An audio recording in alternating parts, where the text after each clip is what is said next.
Bonjour et bienvenue au Rendez-vous Biblio. Aujourd'hui, nous avons la chance d'être en compagnie d'Éric Dupont, un auteur québécois qui a connu énormément de succès ici même au Canada ainsi qu'à l'étranger. Il a reçu plusieurs prix pour ses œuvres, notamment La fiancée américaine, qui sera d'ailleurs adaptée en mini-série cette année. Monsieur Dupont, merci d'être avec nous. Ça me fait plaisir. Vous êtes romancier et professeur de traduction. Oui. Vous avez donc évidemment un intérêt prononcé pour les lettres. Oui. Comment avez-vous découvert que vous aviez cette passion?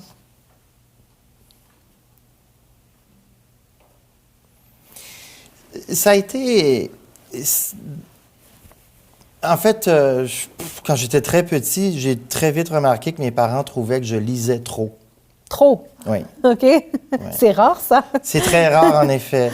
Tellement que ça causait des conflits, évidemment, parce qu'ils voulaient que je fasse autre chose. Moi, je voulais seulement lire.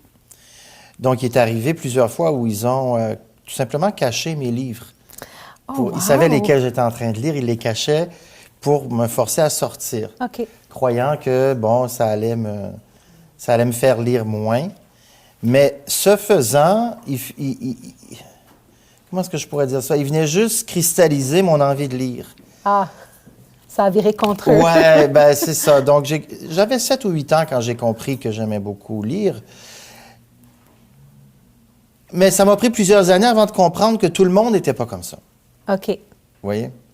Donc, après, j'ai fait des études en lettres. À la fin du secondaire, j'ai voulu faire des études en lettres. Et encore une fois, tout le monde me disait, va pas en lettres, fais pas ça, tu vas pas trouver à te placer, tu feras pas d'argent, etc. Ah, rira bien qui rira le dernier. Ben, non, mais c'est pas... Non, mais c'est... Et puis, plus il me disait ça, plus j'avais envie de faire le contraire de ce qu'on me disait. Puis ça, c'était pas seulement mes parents, mais bon.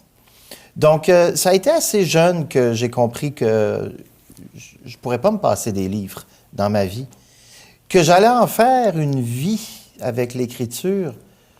Ça, je serais pas capable de vous dire. Peut-être que c'est tellement évident que ça a toujours été tellement évident que je ne me suis pas rendu compte du moment.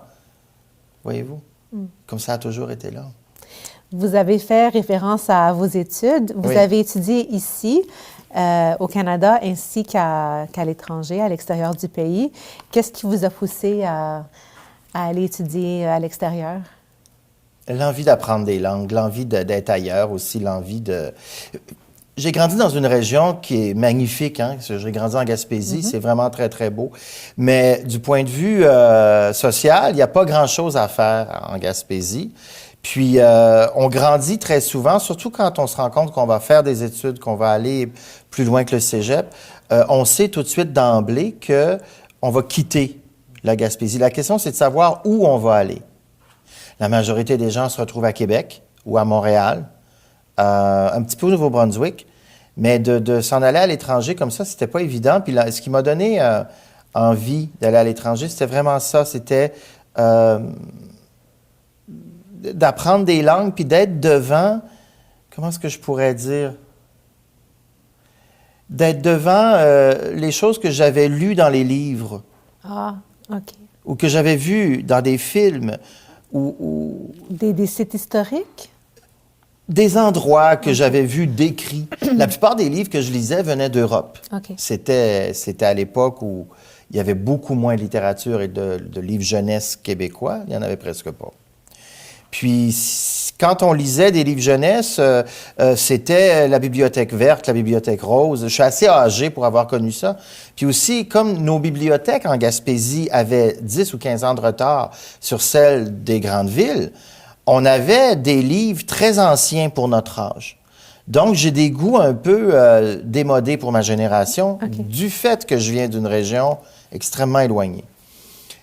Et ces livres-là étaient européens. Puis ils décrivaient des guerres, des endroits, des villes, des chemins de fer, des musées, des aliments qui étaient étrangers et que je voulais voir, c'est ça. C'est à Berlin que vous avez étudié, n'est-ce pas?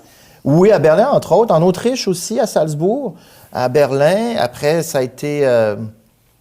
Après, ben il y a Toronto. Oui. Est-ce que ça compte? Oui. Je pense que oui. Mais Berlin, oui.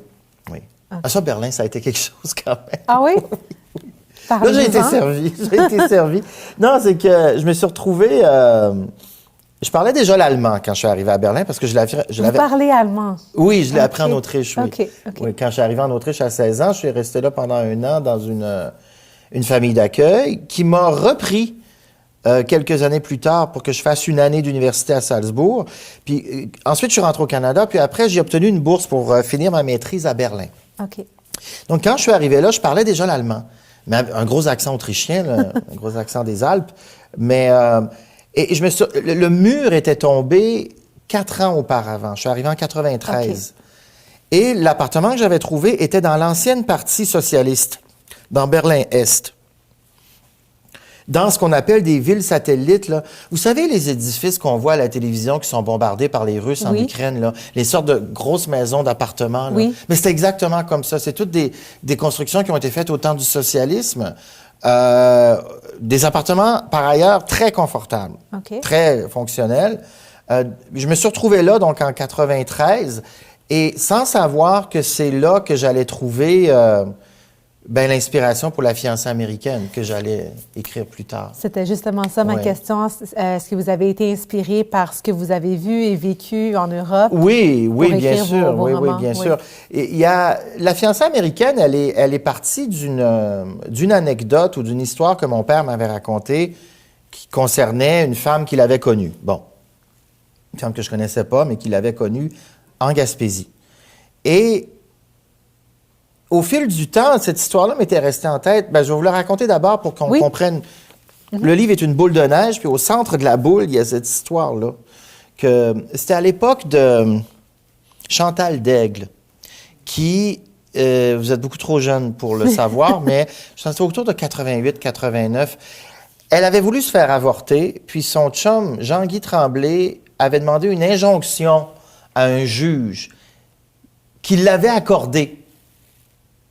Pour pas qu'elle aille se faire avorter. Il n'y a plus un juge aujourd'hui qui donnerait une injonction de ce type-là, mais enfin bon. À cette époque-là, le juge avait donné l'injonction. Et là, c'était devenu une affaire nationale. Est-ce que elle avait la liberté d'aller se faire avorter ou pas?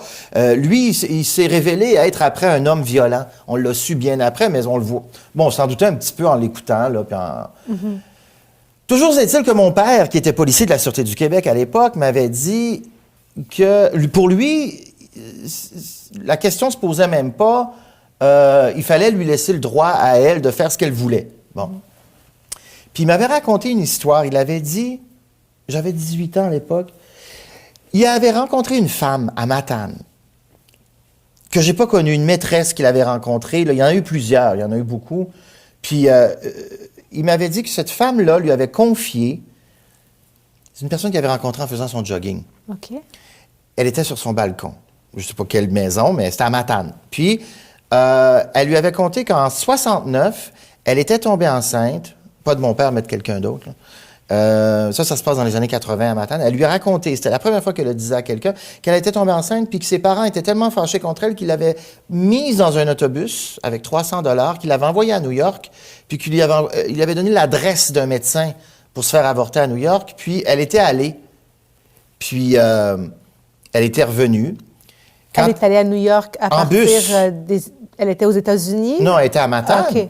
Ah! Non, donc ils l'ont mis en plein hiver, ils l'ont mis dans l'autobus. Tu t'en vas à New York, ça lui a pris 18 heures se rendre. Ensuite, à New York, elle est arrivée au matin, elle est allée à la clinique, elle s'est fait avorter. Elle n'avait pas d'argent pour se payer une chambre d'hôtel, donc le soir, elle a pris le bus pour rentrer à Matane, en passant par Montréal. Fait qu'elle est arrivée à Matane plutôt en mauvais état, elle était fatiguée, imagine-toi. Puis sa mère lui avait dit, là, t'en parles à personne. Bon. Puis mon père m'avait raconté cette histoire-là, puis j'y avais demandé, mais c'est qui? Parce que Matane, c'est pas grand. Tu sais, j'étais sûr que je connaissais la personne. C'était-tu une de mes maîtresses d'école? C'était-tu une caissière du supermarché? C'était qui? Là, il dit, c'est pas important qui c'était. Je dis, comment ça, c'est pas important? Il dit, c'est son histoire qui est importante. Il dit, je te la compte pour que ta sœur, elle monte jamais dans cet autobus-là.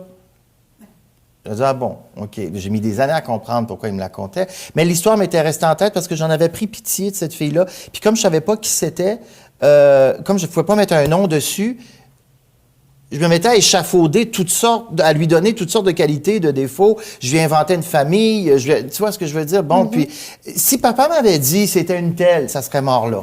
OK. Tu vois? Mais comme il a pas voulu me le dire, il dit, c'est son histoire qui est importante. Puis bon, là, c'est resté là, autour, puis moi, je me disais un jour, il faut que j'écrive cette histoire-là. C'est trop gros. Puis là... Malgré que l'histoire en tant que telle, celle qu'on vous a racontée, elle est quand même assez courte. Oui, oui, mais ça m'avait tellement marqué ce que Pam m'avait conté.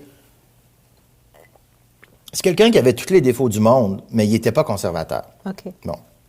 Puis, donc, c'est resté dans ma tête. Puis quand je suis arrivé à Berlin, c'est ça. Bon, moi, j'avais cette histoire-là qui couvait. Je faisais mes études. Je n'étais pas prêt à écrire encore. J'avais juste 25 ans, je pense, 23, 24 ans. Puis j'arrive à Berlin dans cet édifice de 10 étages qui n'en finit plus, qui est très long, avec beaucoup d'appartements. Puis mes voisines... Le mur venait de tomber, puis j'étais le premier étranger qu'ils voyaient de proche. Ils étaient tous Allemands de l'Est, puis la plupart étaient des veuves qui vivaient dans cet édifice-là, qui m'ont un peu adopté comme leur, je sais pas moi, leur invité spécial du Canada. Puis, donc, je sais pas comment, elles avaient ma clé. Donc, il y en a, des fois, je rentrais, puis le ménage était fait, puis il y avait du beurre, puis du lait dans le frigidaire. Puis il y en a une, ah oui.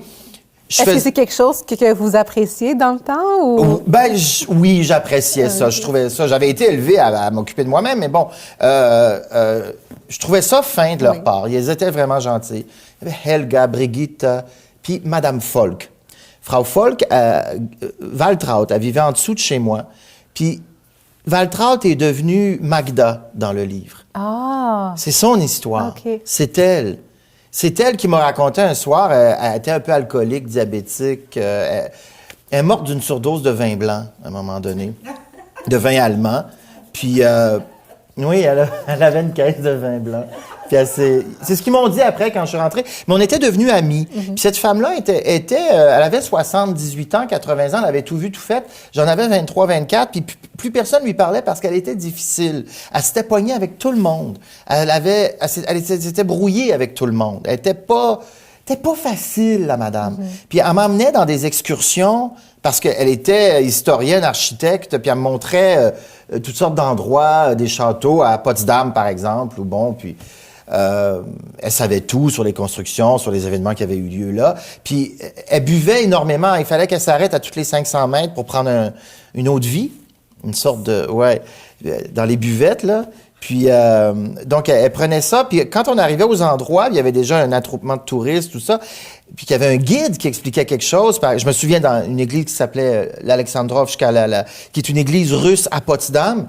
Puis, je me souviens que le guide parlait, puis qu'elle reprenait tout ce qu'il disait. Tu sais, comme... mais non, pas du tout. C'était 1780, ça. Vous voyez le genre de madame. Oui. Bon, pas comme moi. Puis moi, j'étais à côté d'elle, puis je souriais. J'avais l'air d'être, j'imagine, son petit-fils ou quelque chose. Bon. Mais je trouvais ça drôle, puis je la ramenais chez elle. Elle était trop saoule le soir parce qu'elle était vraiment... Puis on a développé une amitié comme ça. Puis un jour, elle m'a raconté... ce qui lui était arrivé pendant la Deuxième Guerre mondiale, qu'elle avait voulu être médecin, qu'elle a grandi à Berlin dans les années 30, puis que quand la guerre est arrivée, ils ont dit, là, tu ne seras pas médecin, là, mais si tu veux vraiment t'occuper des malades, on va t'envoyer travailler dans tu vas être garde-malade, tu vas être infirmière auxiliaire dans les hôpitaux de campagne sur le front de l'Est, là où les Russes attaquaient, tout ça. Donc, elle est partie vers là, et puis moi, à cette époque-là, je savais bien sûr qu'il y avait eu une guerre. Je connaissais pas les détails de la débandade allemande. C'est ça que je connaissais pas. Puis elle me les a racontés. Que quand les Russes sont arrivés et qu'ils ont fui, et puis à un moment donné, elle s'est arrêtée dans son histoire, puis elle a dit, à un moment donné, les Russes nous ont rattrapés. Puis là, elle s'est levée, puis elle a disparu dans la cuisine, puis je l'ai juste entendue sangloter. Puis là, après ça, elle est revenue, puis elle a continué l'histoire, puis bon, ils nous ont fait prisonniers, etc. Mais c'est plus tard que des gens m'ont expliqué. Ils m'ont dit, Éric, quand les Russes rattrapaient, puis que tu étais une femme, c'était... t'étais pas mieux que morte, là. Bon. C'était comme ils traitent les Ukrainiennes aujourd'hui, là, ça n'a pas changé. Donc, elle avait subi ça, elle, puis elle m'avait confié ça. Puis, quelques années plus tard, je me suis rendu compte qu'il y avait cette personne qui fuyait en plein hiver l'armée rouge qui arrivait, qui avançait avec le bataillon allemand, là, dans la neige, puis qui faisait un voyage qu'elle n'avait pas eu envie de faire. Puis que j'avais ma matanaise, ma mystérieuse, là, qui était dans l'autobus en pleine tempête de neige, puis qui s'en allait à New York, puis que les deux étaient dans une épopée qu'elle n'avait pas choisie, ni l'une ni l'autre. À partir de ce moment-là, mon but, c'était de les réunir dans un livre, tu vois? Et puis, c'est comme ça un peu que Berlin m'a donné l'envie de parler de ça aussi, l'envie de parler de l'Allemagne, de la Deuxième Guerre mondiale, mais peut-être que d'une manière dont les gens n'avaient pas entendu parler, parce que quand La fiancée américaine est sortie, moi, évidemment, c'est pas que je prenais parti pour les Allemands, non, mais comme je racontais une histoire où les Allemands, les civils, avaient été victimes, il y a des gens qui étaient étonnés, qui ont dit, mais ils l'ont pas mérité, en fin de compte. Je ne sais pas si les civils allemands ont mérité les traitements qu'ils ont eus, les meurtres, puis les... Parce que, bon, tu vois, c'était des civils en bout de ligne. Bon. Et ça a sorti, je me souviens, quand La fiancée est apparue. Mais c'est comme ça que Berlin m'a un peu inspiré, La fiancée américaine. Donc, mes voyages, oui, m'ont donné quelque chose, c'est clair.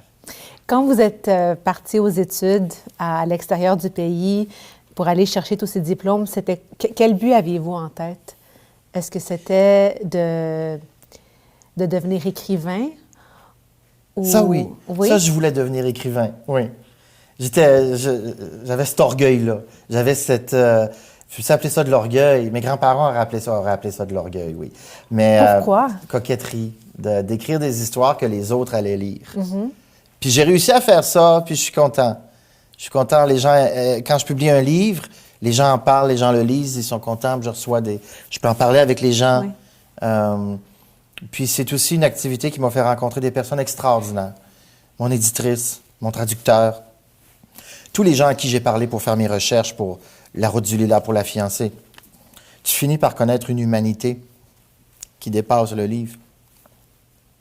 Qu'est-ce qui vous a amené à écrire votre premier roman qu'on a Voleur de ici, sucre. Voleur de sucre, oui? Ça, c'était comme un exercice de style. C'était comme des gammes. Quand est-ce que c'était? À la fin des années 90, j'étais prof dans des écoles secondaires à Toronto. Je travaillais beaucoup. Puis à cette époque-là, je vivais avec quelqu'un qui aimait beaucoup entendre mes histoires de Gaspésie, d'Amqui, parce que je viens d'Amqui. Bon. Puis je racontais les histoires de quand, avec ma grande sœur, on terrorisait tout le voisinage parce qu'on était accro au sucre. Puis qu'on volait du sucre partout, on n'était pas du monde. Puis je racontais ces histoires-là, puis ils trouvaient ça super drôle. Puis moi, je me disais, ils trouvent ça drôle parce que c'est des affaires québécoises qu'ils trouvent exotiques. Bon, tu sais, on est toujours un peu comment est-ce que je pourrais dire... Pour le Canada anglais, on est toujours un peu exotique pareil, là, tu sais. Bon. Puis, il dit, tu devrais écrire ces histoires-là parce qu'elles sont vraiment drôles. Fait que un été, je les ai écrites pendant les vacances scolaires. À un moment donné, je les ai écrites, puis il dit, envoie-les à des éditeurs, et il dit, ça vaut le coup. Et je les ai envoyés, et je recevais des réponses encourageantes. Donc, j'ai dit, OK, je vais continuer à faire ça. Et après, sont venus d'autres livres. Donc, c'est comme ça que ça a commencé. C'est des histoires que je contais à quelqu'un pour le faire rire. Mais ce que vous avez qualifié comme exercice a reçu 2 prix en 2006. Oui. Soit le prix Sangor de la francophonie et le prix Jevette Bernier. Donc, c'est pas rien pour quelque chose que vous qualifiez comme un exercice. Ça a été un succès. Votre premier roman a été un succès. Oui, ça a été, pour ce que c'était, c'est très court, puis c'était des souvenirs d'enfance, c'était autobiographique. Ça a été un succès, oui. Puis ça demeure, avec toutes les ventes qu'on a pu faire après, ou tous les autres livres après, ça demeure le livre préféré de ma mère. Oh. De mes livres, là, quand on lui pose la question, elle dit « Voleur de sucre ». Ça demeure « Voleur de sucre ». Elle a le droit. Bon, c'est vrai que... et c'est un livre qui a été traduit en anglais, n'est-ce pas? Oui, Voleur de sucre, oui. Est-ce que c'était votre idée de le traduire? De le traduire? Tous les écrivains veulent que tous leurs livres soient traduits. Hein? Donc, c'était mon souhait, oui, c'était mon désir, mais avant que ça se produise, il faut trouver un éditeur qui est intéressé, puis tout ça. Donc oui, c'est mon désir que tous mes livres soient traduits dans toutes les langues, c'est sûr. Et est-ce que vous l'avez traduit vous-même? Non, c'est Sheila Fishman qui l'a traduit. Non, je ne traduis pas vers l'anglais, moi. Okay. Je traduis vers le français, depuis l'anglais ou le portugais ou l'allemand. Mais ma langue d'arrivée, c'est le français, mais je ne traduis pas vers l'anglais. Puis, étant donné que c'est un livre qui a reçu 2 prix après sa publication, est-ce que ça a un peu confirmé votre vocation en tant qu'écrivain? De savoir que ce que vous avez publié a été bien reçu? Non, pour confirmer ma vocation, ça a pris la fiancée américaine. Ah oui? Oui. OK. Je vous dis que c'est de l'orgueil. On y arrive à la fiancée américaine. Mais je vous dis que c'était de l'orgueil, de la coquetterie. Mais pourquoi vous dites ça, de l'orgueil et de la coquetterie? Parce qu'il faut vraiment être quasiment orgueilleux ou quasiment... pour penser que tu vas pondre une brique comme la fiancée, qui n'est pas ici, probablement que le livre est trop gros pour l'étalage. Là. Ou emprunter. Emprunter, oui. Une affaire de même de 250 000 mots, de mettre ça sur le marché, puis d'aller te faire croire que quelqu'un va le ramasser puis le lire au complet. Ça, c'est avoir de l'orgueil, mais c'est avoir de la... C'est quasiment être prétentieux, là. Tu vois, c'est... Moi, je vois ça comme de la confiance, plutôt. Oui, mais... Une confiance méritée, en plus, parce que vous aviez déjà publié 2 livres qui avaient été bien reçus. Oui, ça avait été bien reçu, oui, mais ce que je veux dire, c'est qu'il faut avancer là-dedans avec beaucoup d'humilité, puis de comprendre que pour intéresser les gens sur 250 000 mots, il faut que tu leur donnes de quoi? Il faut que tu leur donnes quelque chose. Oui. Tu sais? Et puis, pour arriver à faire ça, il te faut de l'aide, souvent. Je connais pas de gens qui y arrivent tout seuls. Il faut des gens qui te disent ça, tu coupes, ça, tu mets ça à l'autre place. Ici, tu le ramènes de 40 pages avant. Ce personnage-là, puis ce personnage-là, puis celui-là, c'est la même personne. Fais-en un seul. Okay. Il te faut quelqu'un qui te dit... Oui, il te faut quelqu'un qui te dise... Puis qui te dit ça en te regardant dans les yeux. Ça s'appelle une éditrice. OK. Ouais. Puis moi, le bon Dieu m'en a donné une, je veux dire, la chance, appelez ça ce que vous voulez. Il a mis sur mon chemin cette personne qui s'appelle Mélanie Vincelette, des éditions Marchand de Feuilles, qui est un peu comment est-ce que je pourrais dire? J'aurais pas eu la carrière que j'ai eue sans elle. Là. OK. Non. Donc, vous acceptiez ces recommandations et ces suggestions? Pas tout le temps. Pas tout le temps? Non, des fois, surtout pour la fiancée, ça a été rock'n'roll. Mais j'ai fini par faire les modifications qu'elle me demandait. Puis, OK. Ouais.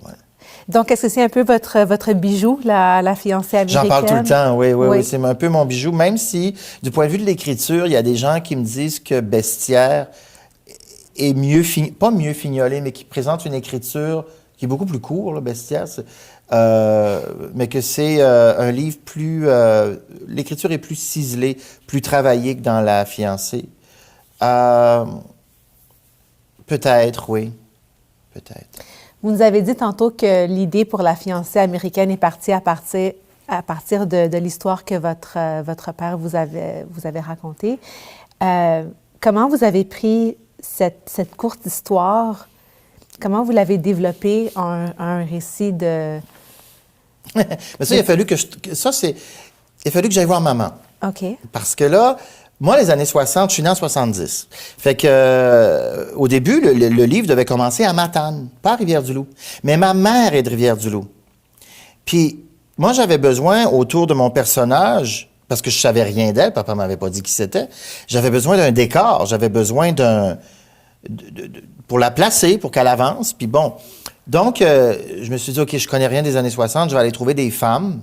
Je voulais des femmes. Qui vont me dire, c'est quoi c'était grandir dans les années 60 dans l'Est du Québec. Mm-hmm.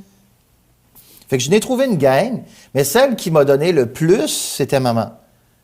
Puis là, comme elle me donnait les décors, puis les costumes, puis le couvent des Sœurs de l'Enfant Jésus, puis l'église Saint-Patrice à Rivière-du-Loup, puis quand elle s'est mise à me dire que grand-papa était croque-mort, puis que je le savais pas, grand-papa avait été croque-mort, puis moi, je savais pas ça jusqu'à temps qu'elle me le conte pour le livre. Puis je dis, voyons donc, toi. C'est que j'ai connu grand-papa, mais je l'ai pas connu croque-mort. Je l'ai connu après quand il travaillait pour la ville. Il s'occupait des véhicules de déneigement. Mm-hmm. Mais avant, il avait été entrepreneur en pompes funèbres, puis son salon funéraire était dans la maison où il vivait. Il paraît que c'était normal. Ils avaient un salon réservé pour les défunts. Puis là, les cercueils étaient ouverts. Fait que maman, quand elle sortait pour aller à l'école chez les sœurs, elle voyait un corps, une madame morte ou un monsieur. Et c'était standard. C'était standard, mais il l'appelait la fille du croque-mort. Puis elle était pas très populaire, évidemment, parce que bon, ma tante Suzanne non plus. Puis là, ben, tu sais, comme dans le livre, quand le cheval la montagne, il se met à faire des jokes avec les morts. Je m'excuse, c'est lugubre de dire ça. Mais il est assis à table, puis il lui demande « Hey, Côté, veux-tu de la soupe? » Ben, il paraît que grand-papa faisait ça. Puis grand-maman venait, elle grimpait dans les rideaux, elle détestait ça. Mais c'est maman qui servait les biscuits, puis grand-maman qui servait le café aux gens qui venaient veiller quart. Puis maman me racontait tous les funérailles qu'il y avait eu, les gens qui se battaient pendant les funérailles parce qu'une maîtresse était arrivée, là, bon, qui n'avait pas rapport d'être là. Bon. Puis grand-papa devait séparer les gens qui se battaient sous mort. Grand-papa avait été homme fort aussi, il gagnait des concours d'homme fort. OK. Ouais.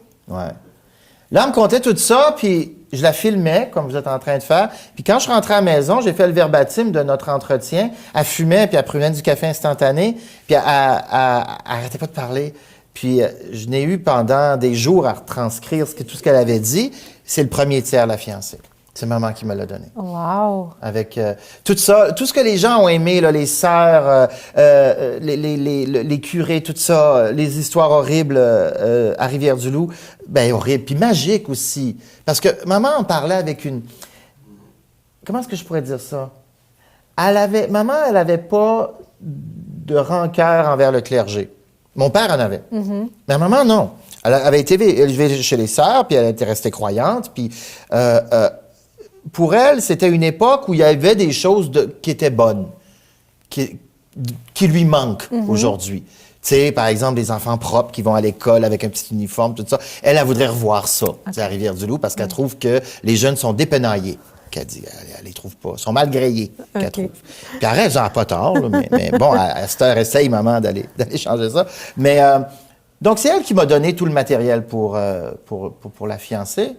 Puis c'est comme ça que je l'ai mis en page, ma fiancée. Là, elle partait plus de Matane, mais elle partait de Rivière-du-Loup. Elle était cuisinière. Elle avait fait l'école de cuisine, comme ma mère l'avait fait. Elle avait les histoires que maman raconte, comme les sœurs qui avaient annoncé la fin du monde à un moment donné. Les sœurs, pour calmer les nerfs des enfants, annonçaient la fin du monde. Juste ça, tu sais. Là... Le 12 novembre, là, notre Saint-Père le Pape vient de l'annoncer. Ça va commencer par de la neige. Après, ça va être des blocs de glace de la taille d'une maison qui vont s'abattre sur l'humanité. Priez, mesdemoiselles. Puis, bon. Et c'était censé calmer les jeunes? Oui. Pourquoi, ma sœur? Parce que vous êtes insupportable. Voilà, bon. OK. Pour les discipliner, OK. Là, elle se calmait les nerfs, et puis... le jour de la fin du monde arrivait. Elle priait comme des crises des folles, là, tu sais, je veux dire, bon... les chapelets, ouais, puis bon... Là, le jour de la fin du monde arrivait, puis le jour d'après. Mm-hmm. Fait que là, il est rentré à l'école, puis ma sœur, c'est pas arrivé. Pourquoi? Comment ça? C'est grâce à vos prières. Ah! Oh, la manipulation. Puis elle faisait ça régulièrement. Bon... Pour avoir la paix, dans les classes les plus difficiles, genre 5e, 6e année, là, ça marchait encore. Après, ça a l'air qu'ils ne croyaient plus, mais que veux-tu... La fin du monde, toi. Juste ça. Ça marchait. Juste la fin du monde. Est-ce que parmi vos lecteurs, vous avez l'impression que la fiancée américaine, c'est quelque chose que les Québécois de l'âge de vos parents apprécie particulièrement? Oui, j'en revenais pas de l'engouement là, chez cette génération de ma mère, puis un peu en haut aussi, là, un peu avant. Vous avez été fidèle à eux, j'imagine, c'est quand le livre a sorti, puis que j'allais dans les régions surtout, là, il y avait toujours énormément de gens qui venaient me voir, dans les rencontres, tout ça. À un moment donné, il y a quelqu'un, un anglophone, qui a dit la fiancée américaine, c'est comme les disques d'ABBA. Au Québec, il y en a un dans chaque maison. C'est un beau compliment, ça. Je dis, OK, c'est bon. Moi, ces chiffres-là me plaisent. Mais que veux-tu? Non, j'étais très content. Très aussi... au-delà de la satisfaction de l'écrivain, je vais vous le dire ce qui me fait le plus triper quand ça arrive. C'est quand je donne mes cours ou que je suis quelque part et que les gens ne me connaissent pas, tout ça. Puis là... à un moment donné, ils se mettent à parler de la fiancée américaine ou... Puis Ne sachant pas que vous êtes l'auteur. Le nom de l'auteur, ils l'oublient. OK. Ils savent pas. Mais le titre, ils l'ont pas oublié, cependant. Puis là, les gens dans mes cours, par exemple, la réflexion, c'est toujours, la fiancée américaine, c'est vous, ça, quand je leur dis que je suis l'auteur. C'est vous, la fiancée américaine. Oui, c'est moi.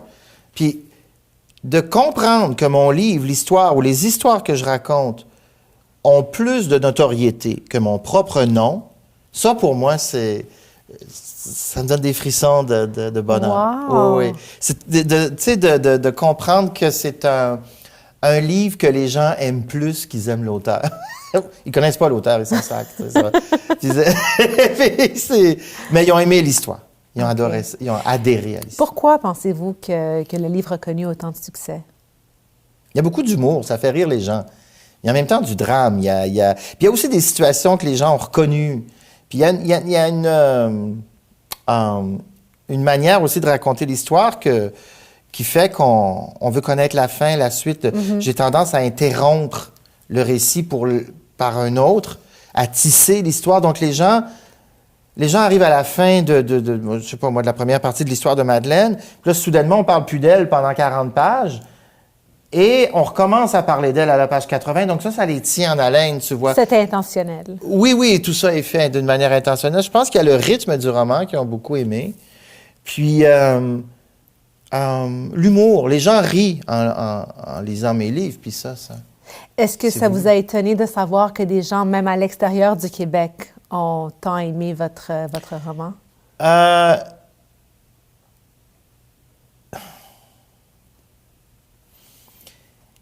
Leurs questions sont très différentes. Ah oui? Oui. Dans quel sens? Quand tu poses des questions après, c'est je ne veux pas dire qu'ils ne comprennent pas la même chose, mais ils ne s'attardent pas aux mêmes détails que les lecteurs québécois. OK. Donnez-nous un exemple. Bien, par exemple, ils vont beaucoup accrocher sur cette histoire, justement, de présenter les Allemands comme des victimes. Ah, En France, je m'en fais beaucoup parler. OK. Parce que eux seraient pas d'emblée portés à les présenter comme des victimes. Ils ont eu beaucoup de rancœur après la guerre, je les comprends. Mais moi, j'avais grandi avec des Autrichiens puis des Allemands. Je veux dire, c'est des gens qui avaient beaucoup contribué à mon éducation, des gens auxquels j'étais très attaché. Donc, j'avais reçu leur côté de l'histoire. Et l'histoire de l'occupation soviétique en Autriche, par exemple, c'est pas une histoire pour enfants. Et donc, quand je l'ai raconté, moi, j'étais fortement influencé par l'Allemagne, par l'Autriche, etc. J'avais pas le point de vue français, ni américain, ni surtout pas polonais. Et donc, j'ai eu des commentaires là-dessus, mais j'ai eu aussi beaucoup comment est-ce que je pourrais dire? Ce qui m'a rassuré, c'est de voir que dans la traduction, les gens riaient aux mêmes places. OK. Ça, c'était... Ah, c'est bien. Ça veut dire que le livre a été super bien traduit? Oui, j'ai un bon traducteur. Il s'appelle Peter, puis il est extraordinaire. Il y a une place, là, la phrase, c'est Floria ovula. OK? Du verbe ovuler. Bon. Puis Floria ovula, les gens rient en français et en anglais, ils éclatent de rire. OK. Voilà. Donc, ça, c'était... c'est une petite liberté que j'ai prise avec le verbe ovuler. Bon, parce que la scène est la suivante, c'est qu'il y a une femme, une célibataire qui est là, une jeune femme qui voit un spectacle, un concours d'hommes forts, et puis elle tombe amoureuse du cheval, le cheval de la montagne qui donne son spectacle. Et puis pour montrer à quel point elle est prête à tout faire pour cet homme-là, j'écris Floria ovula. Bon, parce que elle l'a trouvé tellement de son goût que... Mais la réviseure du texte a dit, c'est pas possible de mettre ça au passé simple, le verbe ovuler. J'ai dit, comment ça? Elle dit, parce que l'ovulation est un processus qui dure 2-3 jours, plusieurs heures. Puis moi, j'avais pas compris ça comme ça. Je croyais que l'ovulation, c'était... ça se faisait très rapidement, puis qu'on pouvait donc mettre ça au passé simple. Que t'es pas obligé de prendre l'imparfait. Oui. Mais là, elle dit, la réviseure a dit, juste si tu veux que les gens rient, laisse-le au passé simple. Je dis, OK, c'est laissé au passé simple. Ça a bien Puis j'ai marché. appris quelque chose de très important dans le cycle reproducteur. Aussi, en même temps. En effet. Donc, c'était dans un commentaire dans Word, dans la marge, elle m'explique tout ça, l'ovulation. OK, c'est bon avec le morphiste. On a fait toutes sortes de choses en envoyant ces textes chez le réviseur. Le livre a remporté plusieurs prix, Oui. n'est-ce pas? Est-ce que vous pouvez les nommer et nous parler de ce qu'ils représentent pour vous? Oui. Oui, il y a eu le prix des collégiens qui m'a beaucoup ému parce que c'était des jeunes des cégeps de toute la province qui ont voté. Ils avaient 5 livres et ils avaient toutes sortes d'activités à faire, des devoirs, des compositions, des... Je pense que c'est eux qui ont fait ma page Wikipédia puis qu'ils étaient notés là-dessus. Je pense que c'était un devoir, ça, oui. Ah, OK. C'est pas moi qui ai fait ma page Wikipédia. Un moment donné, je me suis réveillé, il y avait une page Wikipédia à mon nom. Puis c'était à l'époque du prix des collégiens. D'accord. Puis comme je suis enseignant de français, puis que je sais que très souvent les profs donnent des devoirs de ce type-là, un peu périphériques à l'œuvre pour, bon, je pense que c'est... En tout cas, ils ont élu le livre, ils ont voté pour le livre, et puis moi, ça m'avait beaucoup ému parce que c'est un gros livre, comme je disais, de 250 000 mots, puis que je me disais, je vais avoir 20 lecteurs. Non. Puis mes lecteurs, ça va être des gens beaucoup plus âgés, mais les cégepiens avaient adoré. Puis ils m'ont donné le prix, puis ça m'avait... j'avais trouvé ça émouvant. C'était à Québec, je me souviens, c'était au printemps. Puis il y avait le prix des libraires aussi que j'ai gagné, à peu près à la même époque. Et ça, j'avais trouvé ça aussi... j'étais très fier du prix des libraires parce que ça, c'est des libraires qui votent. Mm-hmm. Quand Selon quels critères? Ah, ils choisissent, dans tout ce qui est sorti, ils choisissent 5 romans. OK. Ils ont un comité là, qui choisit 5 romans qu'ils vont soumettre à tous les libraires du Québec, qui sont à peu près 200 personnes. Là, OK. bon. Puis, ils votent parmi les 5 livres. Ensuite, j'ai été en liste pour le prix Giller en anglais. Oui. Quand la traduction est sortie. Mais ça, c'était quelque chose aussi. Ça m'a rendu très, très fier.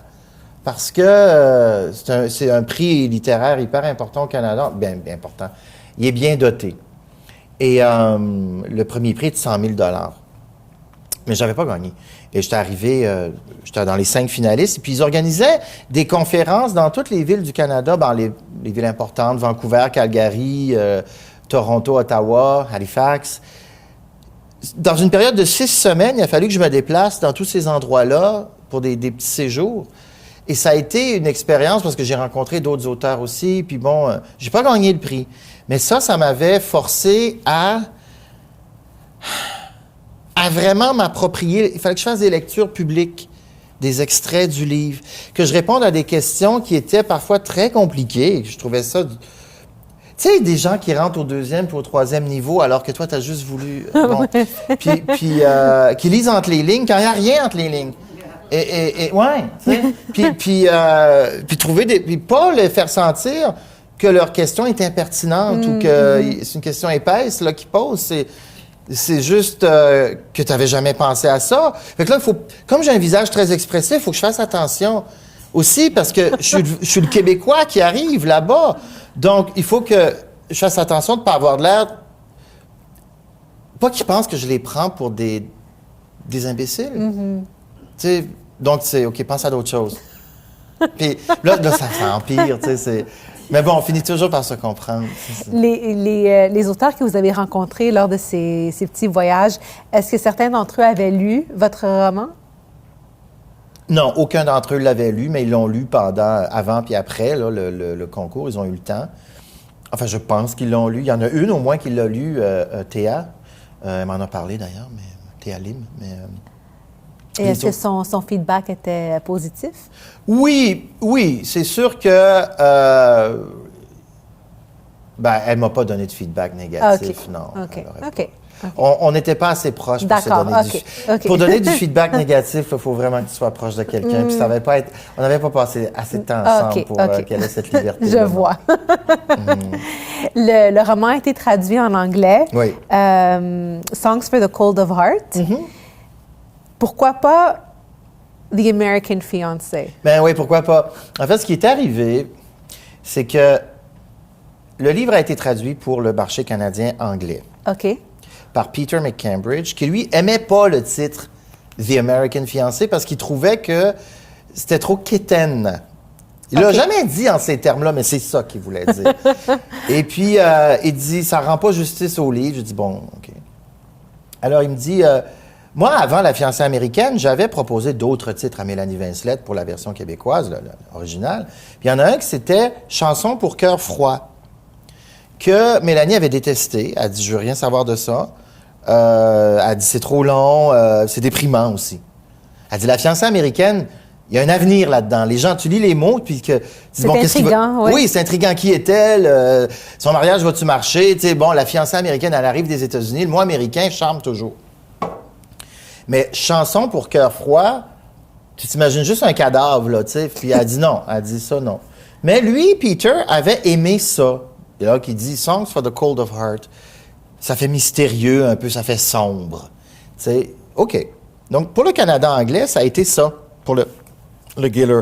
Mais après, il y a un éditeur américain, HarperCollins, qui a acheté les droits. Oui. Puis eux, ils ont dit non, Songs for the Cold of Heart, non. Ils ont dit, on va appeler ça The American Fiancé. Donc, OK.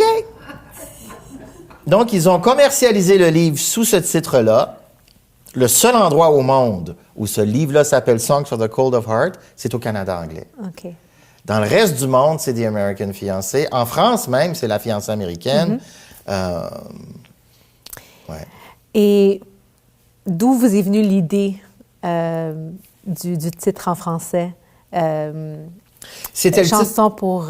Chanson pour cœur froid. Le titre a une longue histoire. C'est que le premier titre, c'était Voyage d'hiver. OK. C'est ça que je voulais que ce soit. Voyage La d'hiver. fiancée américaine? Oui, tout le livre. Voyage d'hiver. OK. Mais là, ça, c'est... C'est trois titres complètement différents. Oui, mais Voyage d'hiver, c'est le voyage que ces deux femmes-là entreprennent en hiver. T'sais? Ah, oui. Hein? OK. Puis là... Voyage avec un S, donc. J'aurais mis avec un S. Okay, c'est ça. Mais c'est aussi le titre d'une œuvre de Schubert. C'est des mélodies des leaders de Schubert. Puis il y a il y a beaucoup d'œuvres de musique classique qui sont mentionnées dans le livre. Et celui-là l'était, il me semble, en tout cas.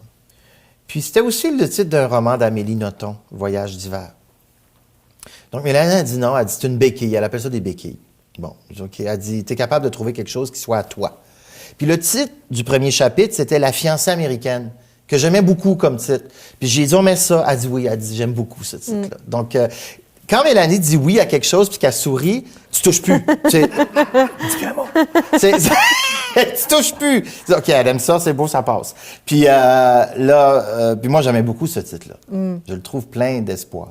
Est-ce que c'est ce titre, la mini-série qui est en train... Oui. qui est en développement. Oui. Est-ce qu'elle va s'intituler La fiancée américaine aussi? Oui. Okay. Oui. Ben, oui, c'était dans le contrat. Oui. OK. Non. C'était là. Changez pas le titre. Est-ce qu'on vous a approché pour... Oui, puis ils se sont éloignés assez vite parce que je leur ai dit, écoutez, ça c'est... Les gens qui veulent faire cette série-là, c'est des gens qui ont une identité artistique très marquée. Oui. J'ai lu un peu à leur sujet, puis en effet, c'est... C'est des gens qui se tiennent debout, qui n'ont pas besoin de quelqu'un qui va percher sur leur épaule, un perroquet qui va leur dire « Non, pas ci, pas ça. » non. C'est Anaïs Barbeau-Lavalette. Assez ce qu'elle fait. Fait que moi, Anaïs, on l'a rencontrée, puis je leur ai dit « Écoutez, il n'y aura pas de lettre dans le devoir dans laquelle je renie votre série. » OK? C'est votre trip. Eux, ils vont partir avec ça, puis ils vont l'amener ailleurs. Okay. Je veux pas leur nuire, puis je veux pas non plus qu'ils pensent qu'ils ont besoin de me plaire. Donc, j'ai dit, je veux pas que vous me soumettiez vos affaires, là. Faites ce que vous voulez, et puis on verra ce que ça donne. Ça vous appartient à vous maintenant. Moi, je suis occupé à faire d'autres choses de toute façon. Oui, en effet. J'ai plus le temps. Vous travaillez sur un nouveau roman. Oui. Ben, après ça, il y a eu La Route du Lilas. Puis La Route du Lilas, qui était moins long que La fiancée, mais qui m'a beaucoup occupé aussi, a été un livre qui m'a demandé énormément d'efforts, de recherche, de voyage, Bon, ça a été plaisant, là. Mais j'ai appris à parler portugais, par exemple, pour... Vous avez vraiment un don pour les langues? Oui. Oui, j'ai appris à parler portugais parce que j'ai vécu au Brésil pendant quelques mois. Et que mon conjoint est brésilien, donc je voyais l'intérêt. Il parle français très bien, mais je voyais l'intérêt d'apprendre le portugais, non seulement pour le livre, mais aussi pour ma vie matrimoniale. Bon, c'est assez utile, en fait. Je ne regrette pas du tout de l'avoir appris. Et je me suis retrouvé donc au Brésil à vouloir écrire ce livre-là. Et ça m'a demandé énormément de recherche dans des livres qui souvent n'étaient pas traduits. C'était des livres écrits en portugais, pour lesquels il n'y avait pas de traduction anglaise ni française. Et donc, j'ai fini ce livre-là, puis après, bon, là, je suis sur autre chose, évidemment, sur un autre roman, parce que La Route du Lilas, ça date de 2018. Oui. Puis là, il faudrait que je sorte quelque chose, là. Il y a eu Mes oiseaux. Il y a eu Mes oiseaux pendant la pandémie, parce que c'est tout ce que j'arrivais à écrire. Est-ce que c'est un livre qui est adressé principalement aux enfants? Oui, mais c'est les parents qui l'achètent. Il est trop compliqué pour les enfants. Ah, d'accord. Mélanie a dit, on fait des livres pour les enfants surdoués. Je dis, OK. Pourquoi pas? Donc, parlez-nous de du projet sur lequel vous travaillez présentement. Vous m'avez mentionné le nom Marie Gallagher. Marie Gallagher, oui. Oui. Bien là, c'est ça. La Mélanie, elle me dit, là, on a beaucoup aimé tes passages dans La Route du Lilas. Il y a 100 pages qui traitent de la biographie de l'impératrice Léopoldine. Et le ton que j'ai pris dans cette partie-là du livre avait beaucoup plu à Chantal Guy et à Mélanie. Elles ont dit, pourquoi tu n'essayes pas de faire quelque chose au 19e siècle au Québec de la même manière? Je dis, bon, pas sûr. Puis là, Mélanie a dit, il faudrait que tu racontes une histoire qui se passe au Québec aussi. Là. Elle a dit, tes histoires, là, ça va souvent un peu partout. Elle a dit, pourquoi tu ne parles pas du Vieux-Montréal? Je dis, OK. Elle a dit, là, elle m'a présenté l'histoire de Marie Gallagher. Marie Gallagher, c'était une Irlandaise qui a été assassinée en 1879 par sa meilleure amie, qui l'a décapitée à coups de hache, un soir de Saint-Jean-Baptiste. Ici au Québec? Oui, en arrière de l'ETS, en arrière de l'ITS, Institut de technologie supérieure, ou École de technologie supérieure. Là où je vais faire mon supermarché, le métro, là, dans Griffintown, à cette époque-là, c'est là qu'elle a été tuée. Et elle est devenue un mythe, une légende, surtout pour les anglophones à Montréal, ils la connaissent mieux, parce que, quand la police est arrivée, Suzanne a tout nié. Suzanne, c'est sa meilleure amie. Sa meilleure chum, oui. Ouais. Puis le gars qui était là aussi, lui, il a nié. Il a eu son procès, mais il n'a pas été accusé parce qu'ils se sont vite rendus compte que c'était Suzanne qui l'avait tué. Mais le jour où Suzanne devait être pendue, le gars qui était présent, il s'est noyé puis il est mort dans le bassin Peel. Et là, toute la population de Montréal s'est mise à obséder sur ce meurtre-là, parce qu'il n'y avait jamais vu quelque chose d'aussi violent à l'époque à Montréal. Puis ça avait paru dans tous les journaux. Les gens présentaient ces femmes-là comme des hommes perdus. Tout de suite, c'était « Ah, c'est deux prostituées, etc. » Oui, peut-être.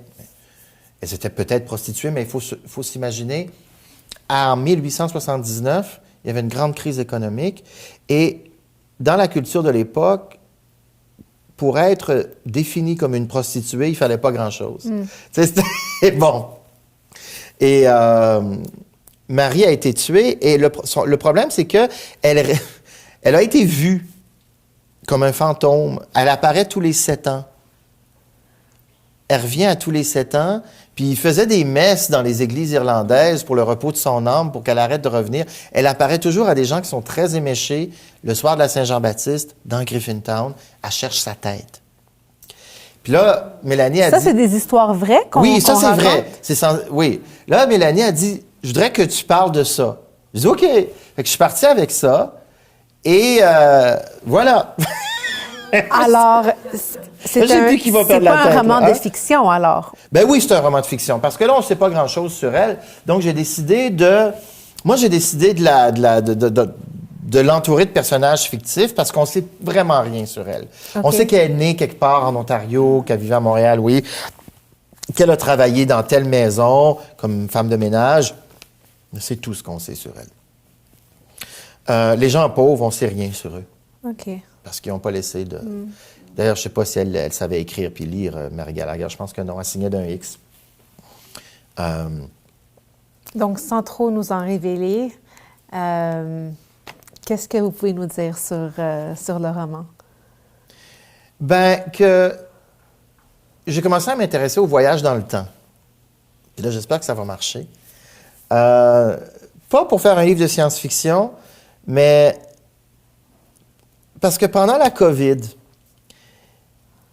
moi, j'arrivais pas, pendant les confinements, là, ma grande frustration, c'est que j'arrivais pas à envisager un avenir ni à court terme, ni à moyen terme, ni à long terme. J'arrivais pas à me projeter vers l'avant parce que les autorités construisaient des murs devant moi tout le temps. Puis on savait pas où on s'en allait. Où est-ce que toute cette histoire-là allait nous mener? Donc, moi, je voyais pas d'avenir possible. Je me tournais vers le passé et je me disais, zut, si on me donnait le choix maintenant entre attendre pour voir l'avenir ou me retrouver en 1879, je choisirais 1879. Puis aujourd'hui, puis maintenant que les confinements sont finis, là. Bon, mes angoisses sont finies, parce qu'en faisant mes recherches sur 1879, je me suis rendu compte que c'était vraiment pas jojo. Surtout quand tu vivais dans le Vieux-Montréal, quelle horreur! Le typhus, le choléra, les moustiques, la misère aussi, le monde était dans la misère. Mais là, aussi, je suis emménagé il y a 3 ans dans un endroit qui est près de... C'est dans le Vieux-Montréal, près de la Tour de l'Horloge. Puis je passe devant un édifice qui me fascine à tous les jours pour aller prendre le métro. C'est l'ancienne Miséricorde. L'hôpital de Miséricorde, qui est sur René-Lévesque, qui est abandonné, qui a été ouvert en 1858 et qui accueillait les filles-mères. Puis les dernières qui ont donné naissance là, c'est en 1973, là. Ça a été il y a des milliers de gens qui sont nés là. Je connais quelqu'un qui est né là, qui a été adopté. Un des derniers à naître là, en 72, je pense. Puis, je passe devant cet endroit-là, qui est l'édifice le plus lugubre de Montréal, c'est ça. C'est l'ancien hôpital de la Miséricorde. Puis, donc, il va jouer un rôle, évidemment. Il va être là dans mon roman, c'est sûr, là. C'est clair. Ensuite, bon, je voulais parler un peu de la COVID. Puis Mélanie a dit non, elle a dit c'est pas intéressant, ça a dit parle d'autres choses. D'accord? Elle veut rien savoir de la COVID.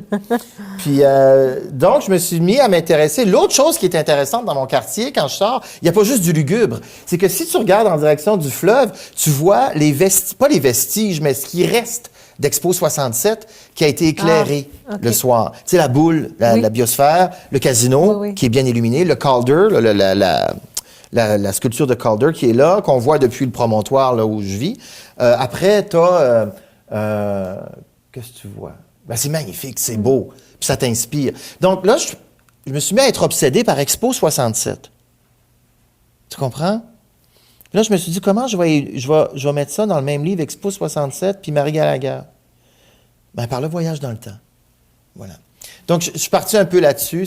Il va y avoir beaucoup d'Expo 67 dans mon prochain livre. Et quand est-ce que vous anticipez... soit à l'automne qui vient ou automne 2024. On n'est pas certain. Ça va dépendre du travail qu'il y a à faire dessus. Ça va être beaucoup plus court que... Je me suis donné une limite là, de... Il va peut-être faire 400 pages, pas plus que ça. OK. Donc, pas 250 000 mots. non, je pense qu'il va faire 100 000 mots. OK. Ouais, ou 90 000, quelque chose comme ça. OK. Et est-ce que vous pensez à un roman par la suite aussi? J'ai toujours des idées. Vous savez, quand on tue une poule, puis qu'on... On tue non, une poule, pas vraiment. Non, on regarde... Moi, j'avais eu des poules quand j'étais petit, mais quand on les tuait, puis qu'on regardait à l'intérieur, il y avait toujours des œufs à différents stades de leur développement. Hein? Il y avait tout petit, puis après, sans coquille. Ils n'ont jamais de coquille, mais bon, à la fin, celui qui a une coquille, il sort, puis... Un écrivain, c'est un peu ça. Si vous ouvrez la tête d'un écrivain, vous allez voir des projets qui sont petits, il y en a qui sont bien développés, mais il y en a toujours. Je comprends le parallèle. Les œufs qu'on n'a pas encore pondus. Oui. C'est ça, bon. Est-ce que ovulation. On retourne à ça. Monsieur Dupont, merci beaucoup d'avoir été avec nous. On vous souhaite le meilleur pour votre prochain roman. Et pour nos auditeurs, on vous invite à venir nous visiter à la bibliothèque Jean-Marc Belzile à La Chute pour emprunter un des livres de Monsieur Dupont ou de les acheter dans toutes les librairies du Québec. Oui. Parfait. Oui, on peut même les faire livrer chez soi. Oui. Et voilà. Merci d'avoir été avec nous. À la prochaine.